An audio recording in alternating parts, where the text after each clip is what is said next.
Hello and welcome to our discussion today. We want to look at product strategies. So remember we spoke about the marketing mix and we said one of the elements of the marketing mix is product. So we want to discuss some strategies related to the product element of the marketing mix. By the end of this class, we should be able to describe product strategy, product innovation, and diffusion. And then we'll also look at product development, the product life cycle, and then the product mix.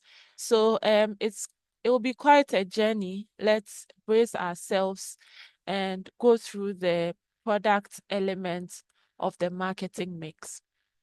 So like we have explained earlier, product is a set of tangible physical and chemical attributes in an identifiable and specially recognizable form.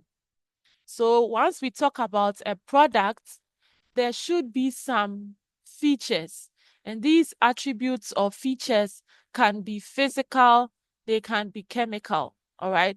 So what this means is that once we talk about a product, then we think about whether or not it is tangible. So we have the tangibility or intangibility factor. So a product may be capable of being touched, seen, and felt. That means that it is a tangible product. If it is an intangible product, then it means that you cannot touch it, you cannot see it, and you may not be able to feel it. Okay, like some of the softwares or some of the programs that are available. Okay, so a product can be tangible or intangible. Products also have associated attributes. So a product consists of various features, okay, and accompanying services. So when you look at a product, it's not just what you see, but it means that there are several features that the product comes with. Then there's also the exchange value. The exchange value is the fact that you can exchange that product between a buyer and a seller at a mutually acceptable cost. Okay, so the product should be such that you can exchange it between a buyer and a seller at a cost that both parties have agreed on. Okay, so products have an exchange value. And then products also should be able to create satisfaction. Okay, products should be capable of providing satisfaction to the buyer and to the seller. Okay. So for everyone who makes a purchase, it means they want to satisfy a need or they want to meet a need. And so that product should be able to satisfy that need the buyer has. And the seller would also require some payments to be made. Okay, so the seller, on the other hand, should also be satisfied that the sale that he or she made has been paid for. Okay, so products can be tangible or intangible. They have associated attributes. There's an exchange value, and then it also gives satisfaction. All right. So marketers most of the times are selling products or they are providing services for the buyer. And these services are in the form of meeting the buyer's need. Okay, so there are some responsibilities on marketers as they give out their products and as they try to meet the customers' needs. The first one is conservation and best use of resources. So what this means is that as the product is being manufactured, as the product is being made, there is the need to ensure that they are keeping up with environmental requirements. Okay, they are ensuring that the manufacture of that product is not depleting the environment or it's not polluting the environment or it's not harming the environment in any way. Okay, so there should be the conservation and best use of resources, natural resources, artificial resources, all the resources that are available to the marketer should be used the best way that they can. Okay, there's also the responsibility of ensuring the safety to users. So products which come onto the market or products which are delivered to the buyer or to your clients are such that they should be safe. Okay, the products should be safe to use. And then there should also be the long run satisfaction of consumers. So if your product is supposed to last for about 5 years, it shouldn't be that 3 months down the line, then the product breaks down. Okay, so the, there's a responsibility which lies on the marketer to ensure that the product that they give out provides long run satisfaction to the consumer. And then there should also be the quality of life, all right, and a concern for a better environment. Now we look at all the environmental issues that we are faced with, global warming, and all the climate change issues that we are faced with. So as a marketer, the focus should not just be on coming up with a product, but also the concern for the environment and ensuring that the manufacturing process is sustainable and is also environmentally friendly. Okay. And then the final responsibility is the fulfillment of government regulations relating to composition, packaging, and pricing of the product. So, like we said, when we were looking at the external environment, there are legal issues, there are political issues when you are into marketing, and all of these requirements would have to be met. So legally, you have to ensure that you are not violating any law that has to do with the manufacture of the particular product you are into. Okay, so as a marketer, you have to ensure that you are fulfilling all government regulations related to the activity you are involved in or the product you are working with.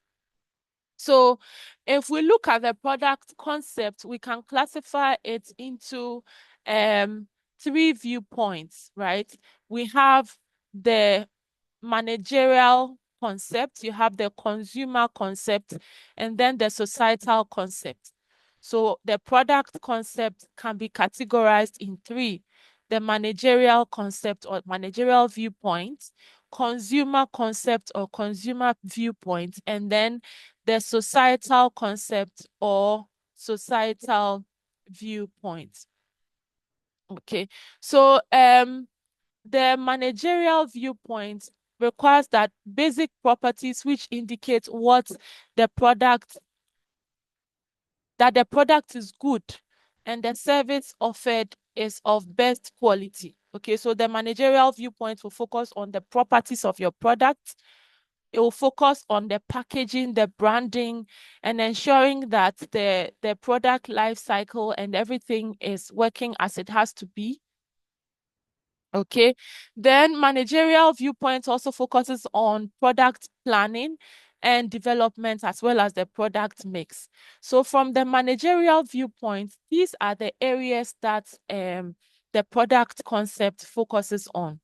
Okay, so it focuses on the properties of your product, the service offered, packaging the product, the brand, the product life cycle, planning the product and its development, as well as the product mix.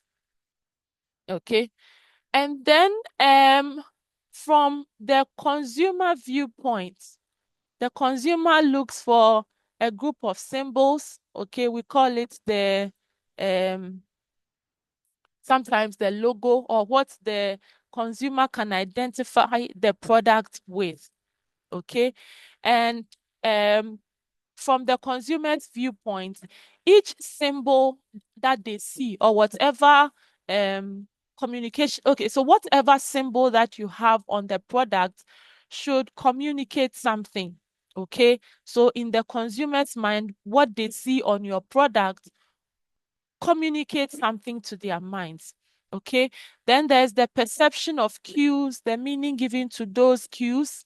All right. Then, if the consumer has a favorable perception about your product, then it leads to the purchase of the product. So if they like your product or they perceive it as a very good product, then they will buy it. Okay. In the same way, if they don't think that it's a good product, then they will not buy it. Okay. And relevant product gives them material satisfaction and then psychological or psychosocial satisfaction to the consumer. All right. So that is from the consumer's viewpoint. And then we have from the societal viewpoint. So here it's societal, not consumer. Okay. Societal viewpoint. So from the societal viewpoint, your product has to be safe. All right. It has to be safe to use. Like we said earlier, the use of resources should be such that you are not depleting them. Okay, focus should be on sustainability. The product should be reliable. Okay, and it should also have reliable product information. The impact on the environment should not be negative. As much as possible, your product should not impact negatively on the environment. It should also have long-run social benefits. So what it means is that for every product that you come up with, there are three different dimensions or three different viewpoints that you can assess the product from. From the managerial viewpoint or from the organization's viewpoint, and then from the consumer's viewpoint, what the consumer expects, and then finally from the societal viewpoint, what the society expects from your product. Okay. Every product can be classified into any of these classification. So first we have consumer goods. I remember we have spoken about consumer goods and industrial goods, right? So consumer goods, when we were looking at consumer markets and business markets, we spoke about these. So I believe that by now you understand what consumer markets are and what business markets are. If for any reason you do not understand, please go back and refer to the discussion on consumer markets and business markets. Okay. So we want to look at product classifications under consumer goods. So under consumer goods, we can have three classifications, okay, under consumer goods. We can have convenience goods, specialty goods, and then industrial goods. So convenience goods most of the times are goods of semi-durable nature. Okay. And they comparatively have a high value. High value means that customers would actually want to buy them. Okay. So most of the times, because people want to make quick purchases, they make the purchases or they buy the items before they actually consider the quality, the price, or the design of the product. Those are the convenience goods, and they are semi-durable in nature. What it means here is that they do not last for a long time, right? So you can think of shoes, you can think of clothes, you can think of cosmetics, all right? They do not last for a long time. They are of semi-durable nature, all right?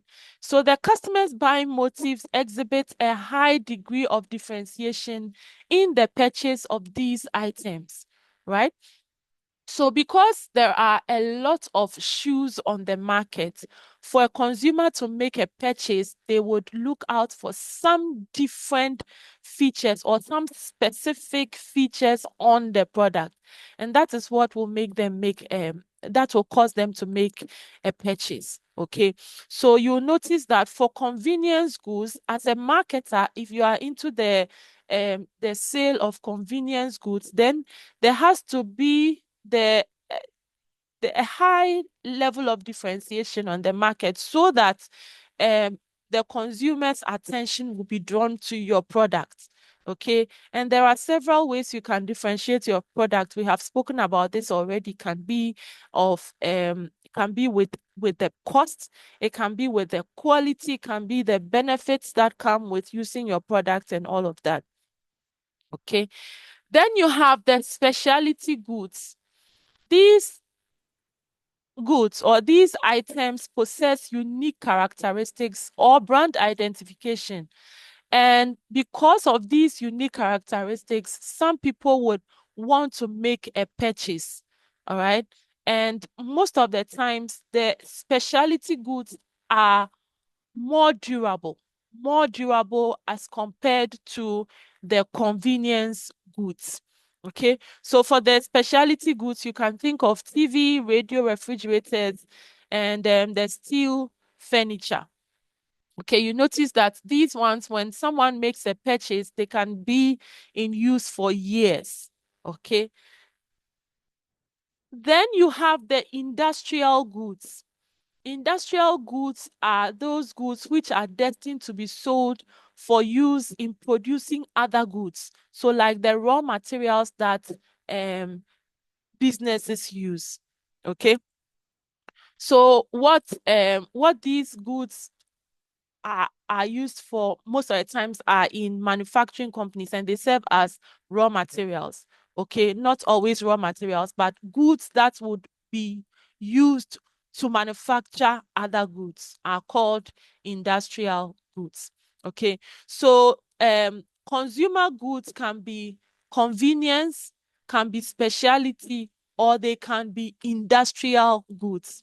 Okay, so for the industrial goods, you can have industrial goods as raw materials.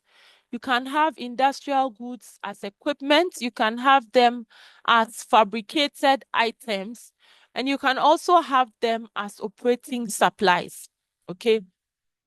So as raw materials, then you may be thinking about some agricultural items, okay, or items which have been semi-finished like steel or parts for the finished products to be assembled. So these are the raw materials. Means you want to use them to manufacture another item.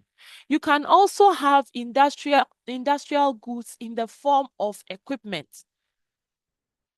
And these may be installations. So, for example, in your factory where you work, you have machines, you have equipment that you use for manufacturing. So, those equipments are also bought and you buy them as equipment and they fall under industrial goods.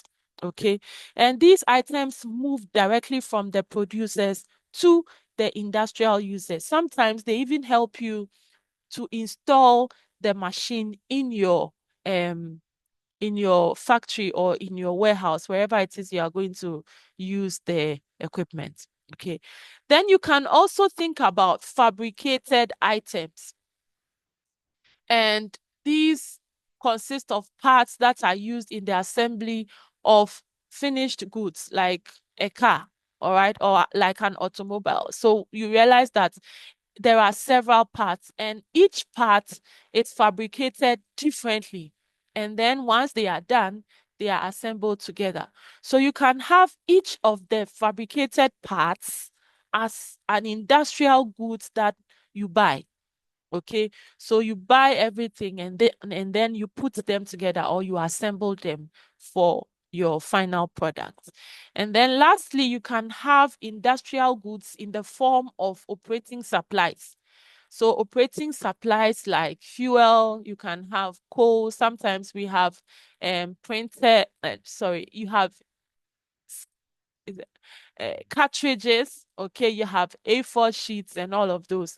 They are operating supplies. You need them regularly for your operations, okay? So if you have a generator, regularly you'll be buying fuel, okay? So those are industrial goods which fall under operating supplies. So we have product classifications. We have looked at convenience goods, which are of semi-durable nature, specialty goods, okay, which are more durable. Then we have industrial goods.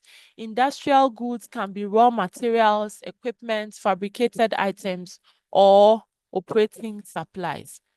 Okay. All right. So then we move to product mix. If we say a product mix, or if we say product mix, we are talking about the total range of products that a company offers. So if, for example, a company does water, it's into the manufacture of beverages, it does some other items, then all the products that are offered by the company are referred to the as we call them the product mix. Okay, so every product or the total range of products that the company has, all of them together form the product mix. So there are different components. You have the width, you have the length, you have the depth, and then the consistency. The width refers to the number of lines. Okay, so for example, if we pick a company like Nestle Ghana Limited, it will have the beverage line, it will have the cereal line, okay, it will have all the different lines. Okay, that's the width. It tells you the number of product lines that are available. Then you have the length. The length looks at the total number of products. Some companies have only 2 products, others have 3, others have 4. Okay, so the length gives you the total number of products. Then the depth makes you know the different types under each product. So for example, if we pick milk, what are the different types of milk that you have at Nestle? Maybe you may have the milk in a sachet, you may have the tin, the very small tin, you may have the medium one and a very large tin. Okay, so that is the depth, which gives the variations of each product. Then you have the consistency. The consistency refers to the similarity among the product lines. So for each of the products, what similarities are there in each of the product lines that are available to the company? So that is what gives us the consistency. So you have the width, which is the number of product lines. Then the length, the total number of products that the organization produces. Then you have the depth, which refers to the variations of each product. The consistency, which looks at similarity among the product lines. I believe that we are making a headway. Then we have the levels of a product, or the consumer value hierarchy. What this means is that for every product, there are various levels that in the mind of the consumer, it has to meet. Okay, so the basic level, which is the first level, is what the customer is buying. So for example, if you are buying a phone, the phone is the basic product or the core product. And the main benefit of the phone is to be able to make calls and maybe send text messages and all of that. But that is the basic benefit. So the first level of a product is the core benefit of the product. So if I'm buying water, that water should be able to satisfy or quench my thirst first. Okay. Then you have the second level. The second level is the core, or the core benefit is turned into a basic product. So now you need water to drink, yes. But how do you want to drink the water? Of course, you cannot use your hand to scoop the water from maybe a pot. All right. So the second level is where your desire for water, or your desire to have your thirst quenched, it's packaged into a product, and the product should be such that it would be convenient to use. So maybe now you put the water in a sachet or in a bottle, so it becomes a basic product. So the core benefit of quenching my thirst has been turned into a bottle of water. Okay, so this will have features like the design, the quality level, the brand name, and then the packaging. All right. Then you have the third level where the product now has some attributes that make it easier to use. Okay, so if you have a bottle, how easy is it to open the cover of that bottle? All right. If it's a mobile phone, is it easy to operate? All right. So the third level becomes the level where the customer is expecting some basic attributes or features of your product. Okay.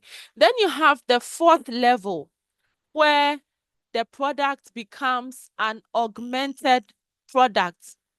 Okay, so what this means is that now beyond the basic benefits or beyond the core benefits and the attributes that you have added, the fourth level requires that that product should be able to offer additional consumer services or benefits. Okay, so for example, if it is a bag, then the extra benefit will be such that you don't have to carry the bag on your head. So wheels have been put under the bag such that you can move the bag easily. Okay. Then finally, the level of the product at the final stage is where it becomes a potential product that contains all the possible augmentations and transformations that it might undergo in the future. So if we pick the Apple brand, you see every year or frequently, like at very short intervals, they bring new upgrades.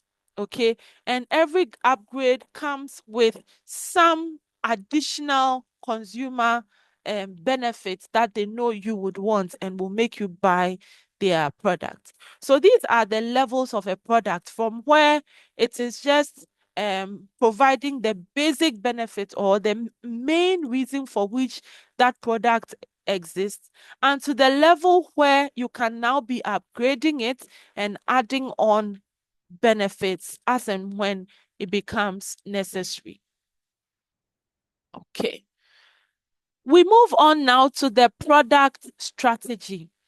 If we say product strategy, we are talking about the roadmap of a product, which outlines the end-to-end vision of the product, particulars on achieving the product strategy, and the big picture context in terms of what the product will become. Simply put, the product strategy is a plan, okay, that shows you from scratch how the product would be manufactured until the end where the product has come to life and is being used. Okay, so from the start to the finish, everything about the product or everything that has to do with planning the product from the start to the finish is what you find in a product strategy. So the product strategy is made up of a variety of sequential processes and is used in strategic planning and marketing to identify the direction of the company's activities. Okay, so for every organization that wants to remain in business frequently, they do product strategy. Okay, and it's a part of their strategic planning and marketing. So the organization must be clear in terms of the target market of the product in order for them to plan the activities needed to reach the destination as well as achieve your goals. Okay, so there should be some clarity in what exactly is being done, and you get clarity only by putting the plans down. Okay, so it's difficult for the company or brand to forecast whether the new program will do well or not. Okay, so it is important to come up with a product strategy. There have been several occasions where new products have been launched, and for some reason, the products did not succeed. Okay, so as an organization, if you really want to succeed with the launch of a new product, then it's very important that you design the product strategy. The product strategy is very important because it helps to decide the exact steps, or it makes you know exactly what to do to make your product succeed on the market. Okay. Secondly, it prepares the company for response by competitors or towards changing market conditions. When we started, we said that the marketing environment is not static, it keeps changing. So, if the organization has a properly documented product strategy, it helps to be able to adjust when there are changes in the environment. It also helps the company decide the target market, and it helps in market penetration. Okay, so for the product strategy, you have a vision that is formed. And once a vision is formed, then it means that you have set that product on a path. Okay.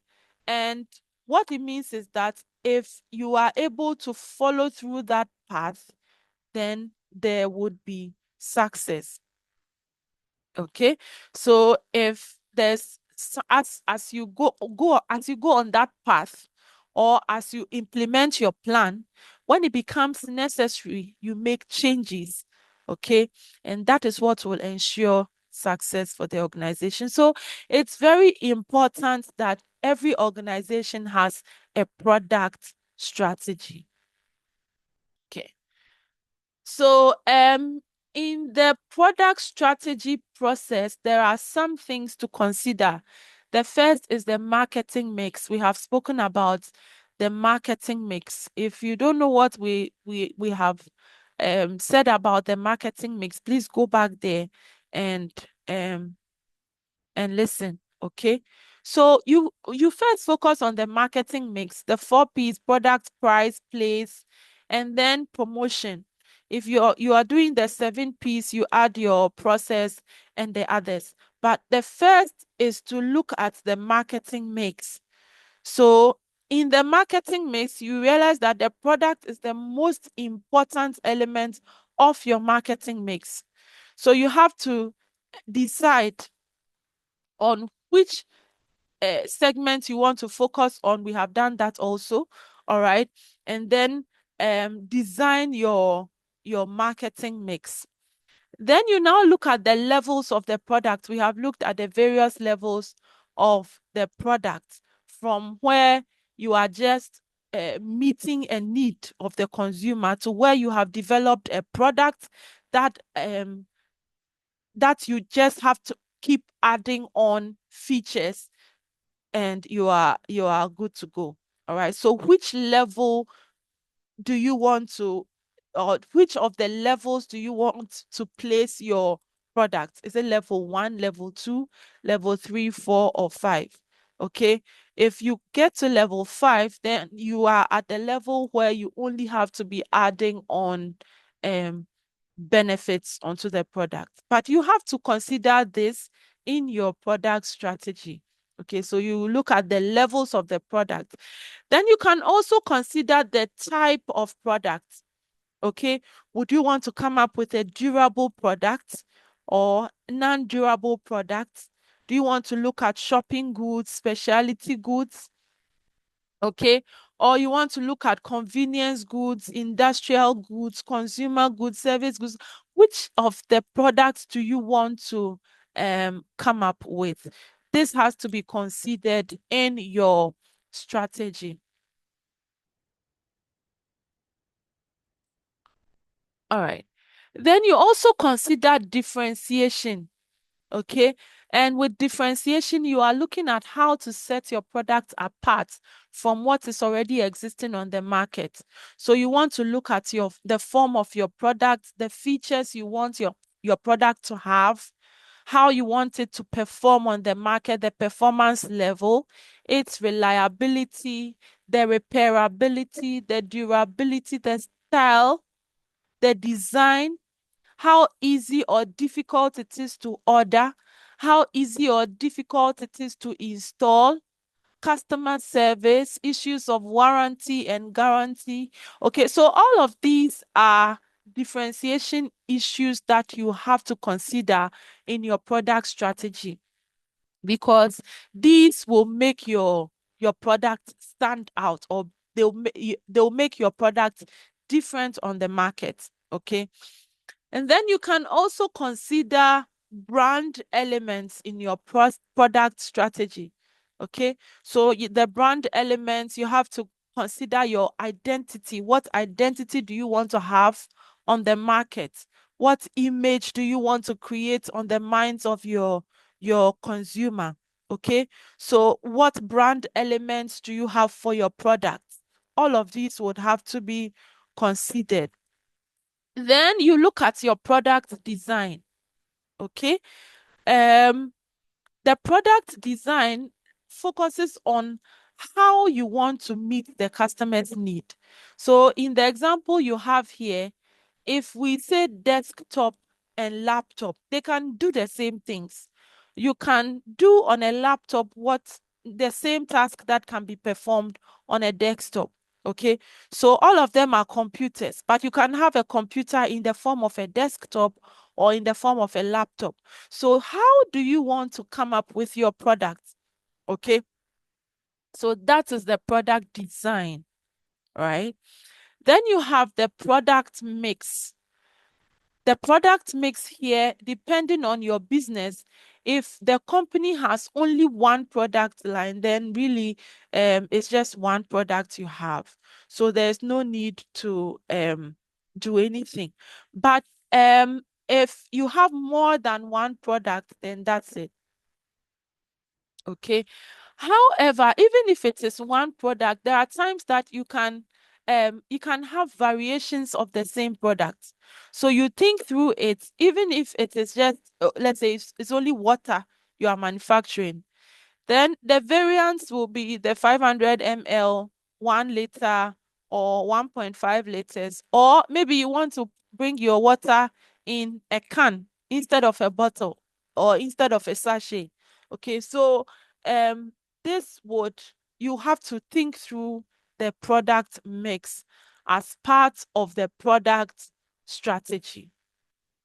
Okay.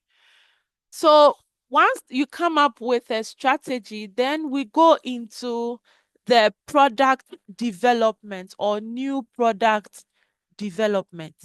And the first point says that product development process is expensive, risky, and time consuming.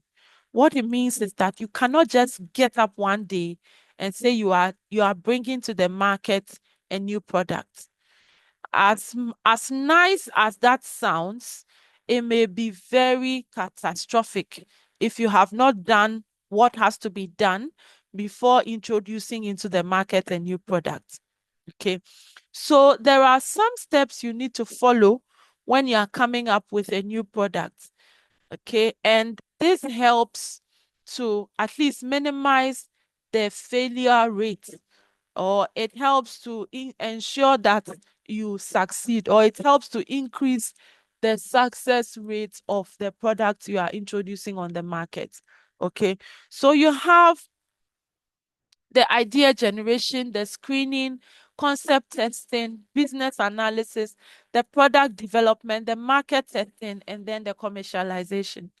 Okay, so new products go through each stage at varying speeds. What it means is that there's no fixed time to complete one step and move to another step.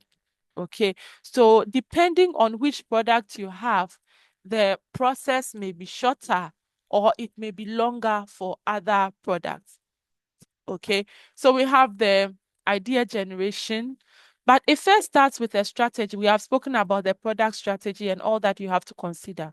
So once you're able to come up with a strategy, then we go to your idea generation, idea screening, concept testing, business analysis, business development, market testing, and then finally commercialization and diffusion of innovation.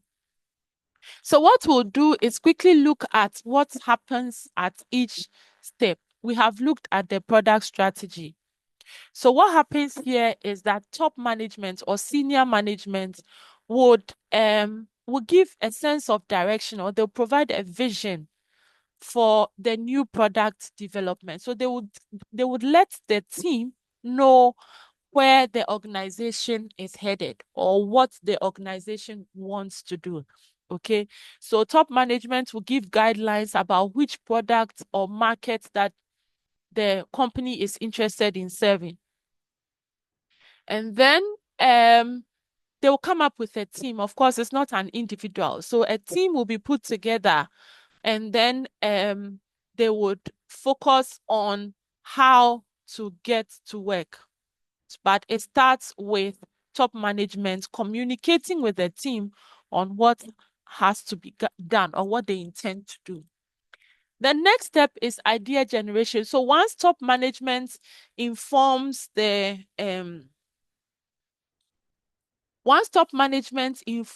team or the product development team on what has to be done, then there's the idea generation where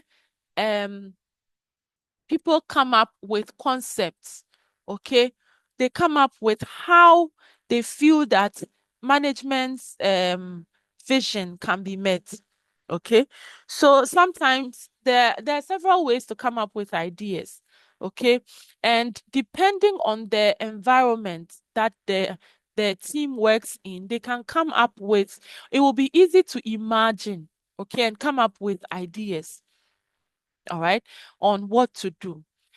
They can also look outside the organization and see what is happening. So for the target market, the team may want to check what they are currently using or what they are currently doing in regards to that activity, so that the team can design a product which is maybe close to or which is better than what is already in the market. Okay.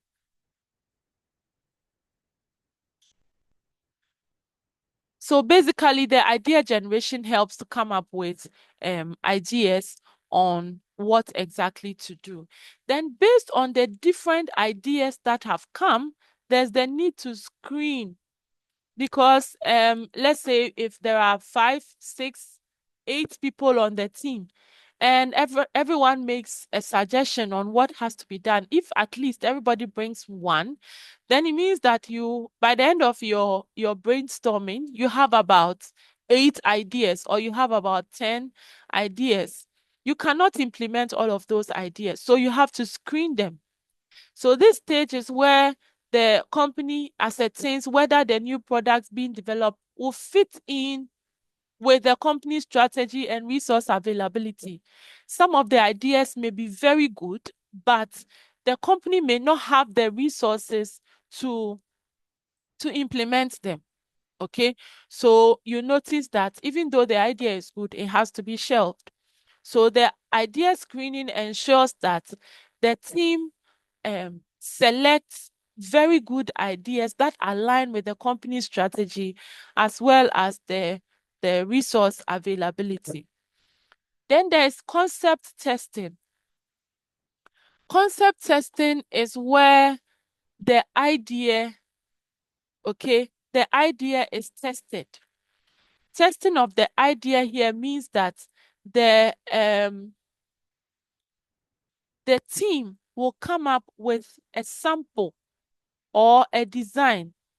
Okay, so the after the screening of the ideas, they come up with some few ones that they feel are feasible and can be used. Okay, so those ones are tested by coming up with a product or a product concept. Okay.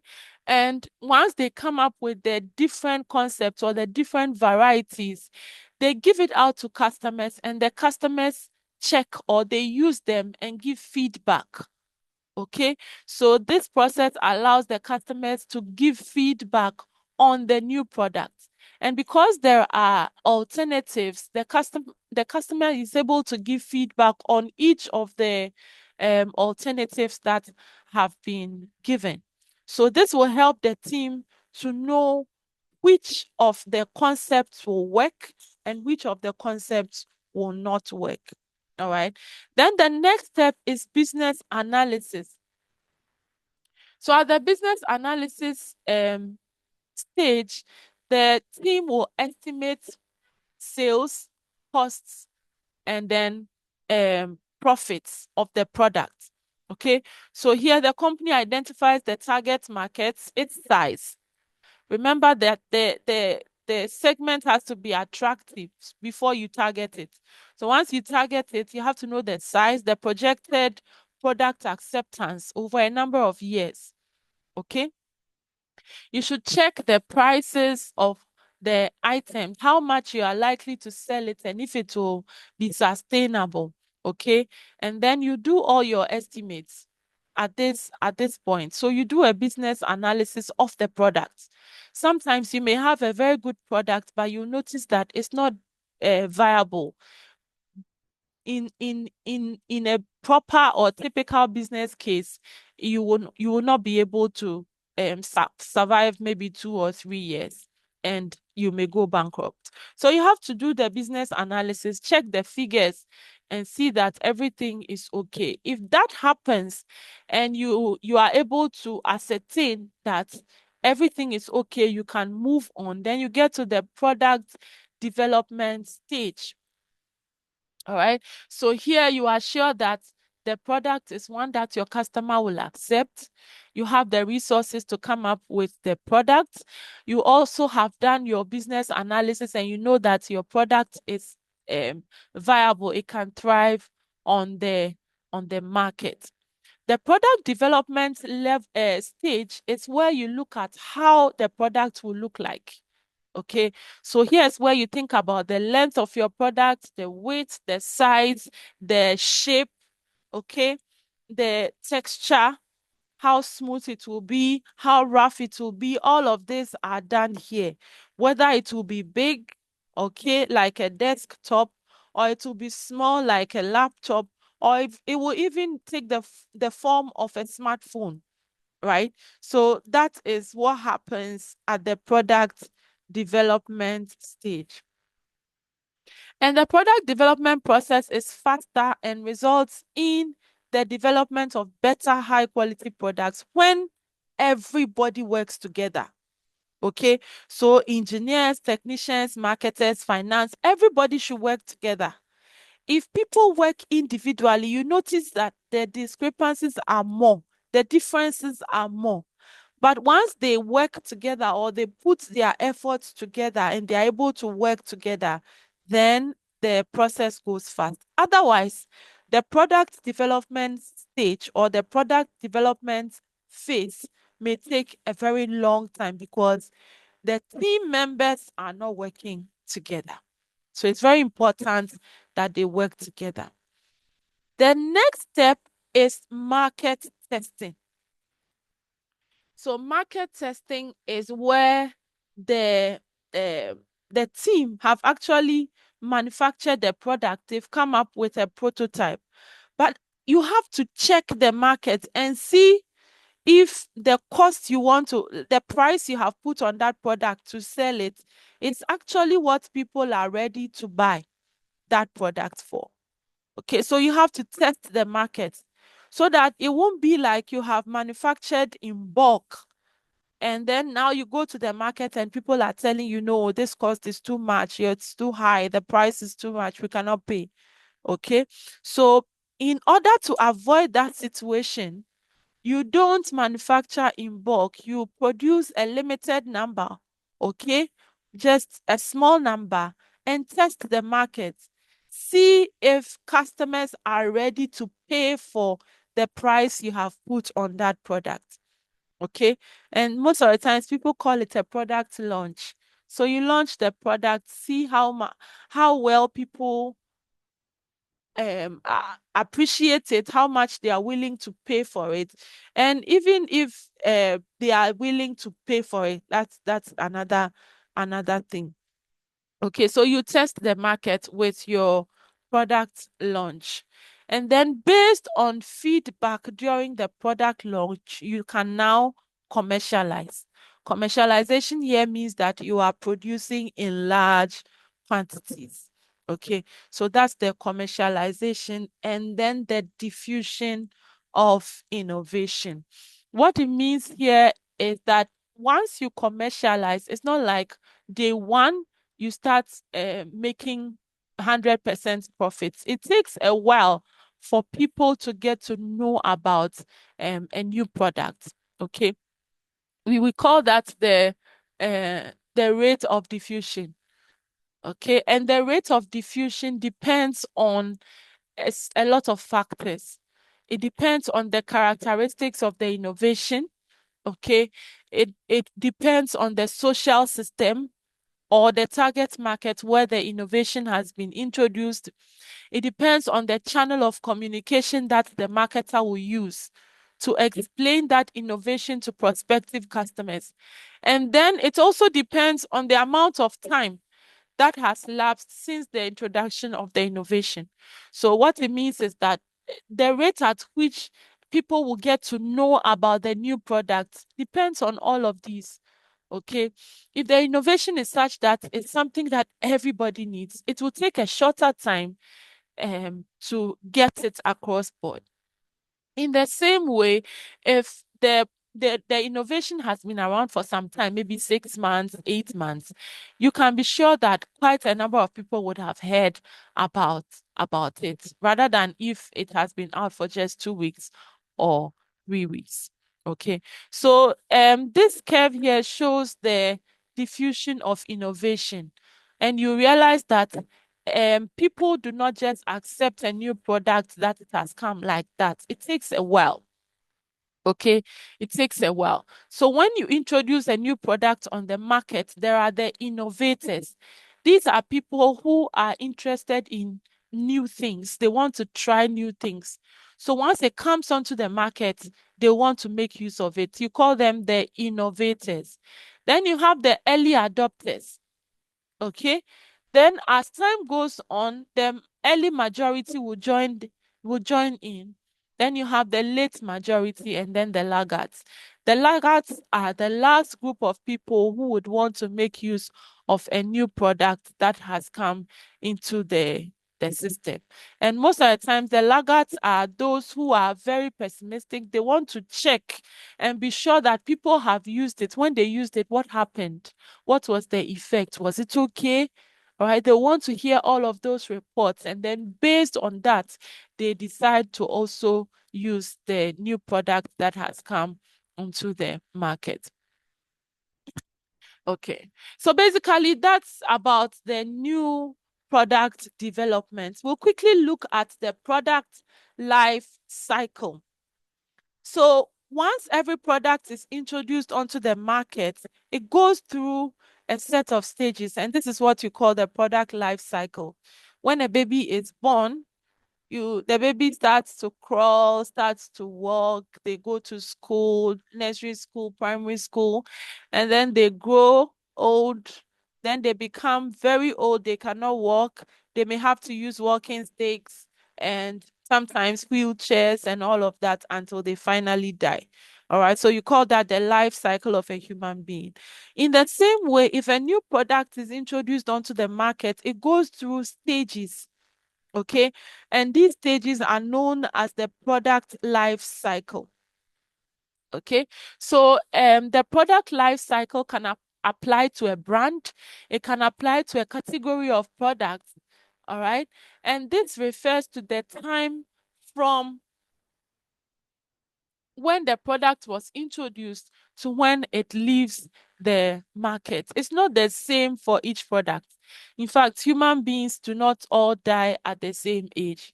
Okay, so in the same way, the product life cycle for each product varies from product to product. Okay, and in recent times, people are designing products such that the life cycle will become shorter, or the life cycle is shorter. Why? Because just when they introduce the product and you are now getting to use the product and know its features, another version is introduced or an upgrade is put on the market. So what this means is that it makes the product that was introduced before the upgrade, it reduces that um the life cycle of the product that was introduced earlier, because all of a sudden that one has been outdated or it's outmoded. You have to get a new technology. Okay. All right.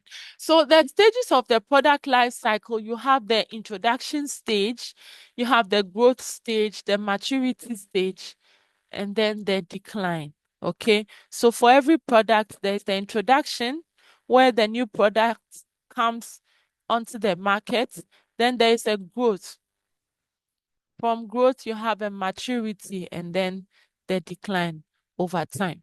So at this decline, if the business does not come up with a new product or does not give the product new features or make it new on the minds of the consumer, what it means is that you'll be out of business. So the introduction stage is a stage where the product is new to the market and has very few potential um, customers. So at the introduction stage, your product is unknown. And because it's not known and you also want to break even, the price may be high. Okay. And places where you are going to sell it or your outlets may also be very limited because not everyone will be interested in your product. Okay, so at the introduction stage, you notice that a lot of money goes into high or a lot of money goes into advertising. So it means that you have a high advertising cost. And then you also would have put a lot of resources into coming up with a new product. And so paying back all of those money becomes weighty on the organization. All right. So that is the introduction stage. At the introduction stage, most of the cases, the profits are very low. And for some organizations, they make losses. Okay. Then you have the growth stage. The growth stage is where now you are trying to get people to know about your product. So people are getting to know your product. Okay. People are consuming your product. Your sales volume is increasing. And because you are selling more, it's likely to affect your price. And so your price will drop, right? And then you have a lot of people now willing to sell your product. So a lot of retailers would have picked from you and are selling to the market. Okay. And at this point, if you are doing any promotion, you realize that the promotion is focused on developing your brand and ensuring that the image of the product is good on the minds of the consumer. Okay. So that is what happens at the growth stage. At the growth stage, you are increasing in sales, profit is going up, and then you are also advertising because you want to keep the um the energy up. So you are still advertising. So advertising cost is still high at the growth stage. Then you have the maturity stage. Maturity stage is where now people have got to know your product. Competitors are maybe trying to come up with similar products or substitutes. So once this happens, then you realize that on the side of the consumer, there are alternatives. So at the maturity stage, the product is competing with alternatives. Okay, you are still selling at um you are still selling in high volumes. Your prices are okay because you are selling a lot. You don't have to keep high prices. and a lot of people are still selling for you. So this point is a good point. However, you notice that if you are promoting at this time, or if you're advertising at this time, then the focus is on encouraging people to buy or to repeat the sales they are making from you. Okay, so basically that is the maturity state where now you have laid a hold on the market, you are selling in high volumes, and your price is also not so high. Then there's the decline stage where the end is near. Okay, so here sales starts to fall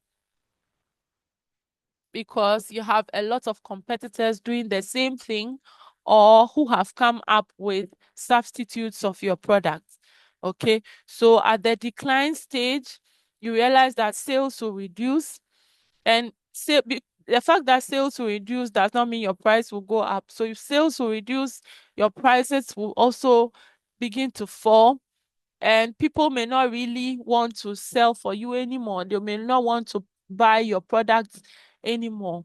Okay, so if you are still doing adverts at this time, then it will be to remind people about your products. But at this stage, there's a saturation of the product on the market. So it's like you are competing with other people, you're competing with other products, and so you are not really selling as much as you would. At this point, the team, the sales team, should be able to come together and do something about the product. Maybe change the look, okay, rebrand it, add another feature or something to differentiate it so that the cycle will start all over again. Otherwise, at the decline stage, the next is that you would be out of business. So at the decline stage, the organization can do three things. They can maintain the product, reduce the cost, and find new uses of the product. Or they can harvest the product by reducing the market costs and continue offering the product to loyal niche until zero profit, until the point where you are out of business. And then the third option is to discontinue the product when there's no profit or a successor is available. Or a successor is available is that you've got to a point where you want to sell off the product line or you want to sell off the business. Okay. Um, you can also sell out to people or your competitors who are willing to buy your brand. Okay, so you can sell out to those people. Of course, if you are not making much profit like you used to make, then a better option is to sell off to your competitors. So at the declining stage, the marketing mix decisions depend on the company strategy. So top management will come together once again and decide on what to do in this case. Okay. All right. So we'll also look at the packaging and labeling as part of product strategy.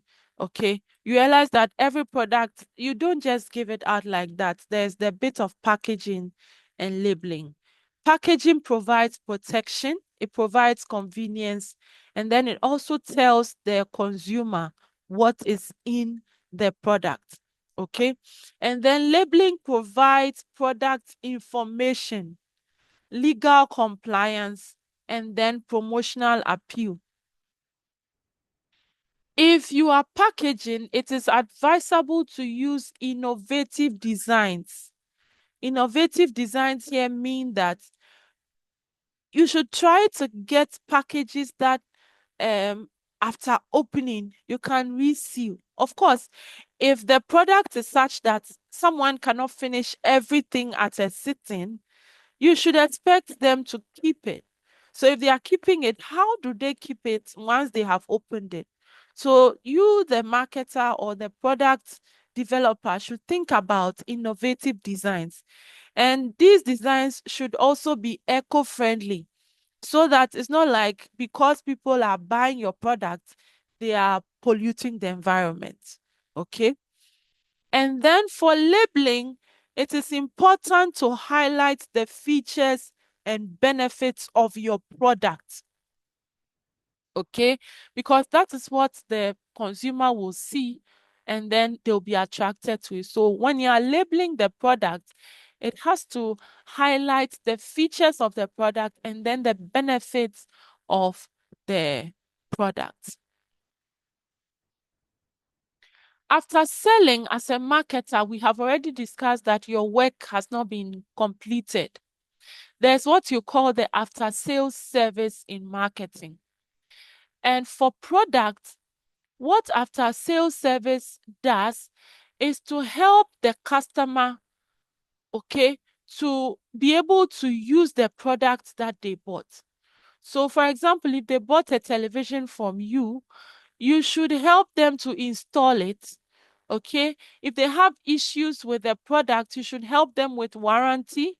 You should help them with issues of guarantee.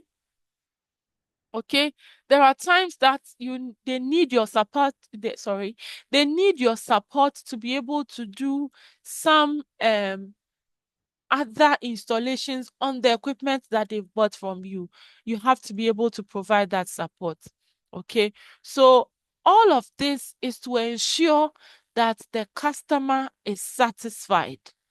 Because if someone makes a purchase from you, buys your product, and no matter how good the product is, if they have challenges at any point of using the product, it will be difficult to come back to you and make another purchase. Okay, so after sales service is very, very important. It enhances the customer satisfaction, it builds brand loyalty and reputation, and then also differentiates you from your competitors. Okay.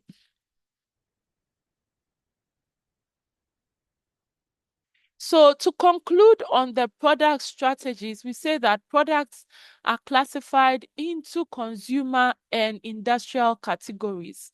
Okay. And then we have the product mix, which defines a company's range of offerings. Okay. Then we looked at the product life cycle, which measures or ensures that the product you are bringing onto the market has a sustained growth. Okay. There's also the issue of packaging and labeling, which should not be left out because packaging and labeling become tools, or they are tools for differentiating your products, and they're also tools that help you to communicate with your consumer, okay, about what the product contains and what it can do. And then finally, you have after sales service, which helps to build lasting customer relationships. So this is what we have for the product strategy. What you should discuss, and we'll discuss in class, is how companies can anticipate and respond to life cycle decline. Okay, you are going to share with us some examples of products with successful packaging and after sales strategies. Thank you all very much. This has been a marathon, but thank you for staying. We'll discuss the rest in class. Bye-bye.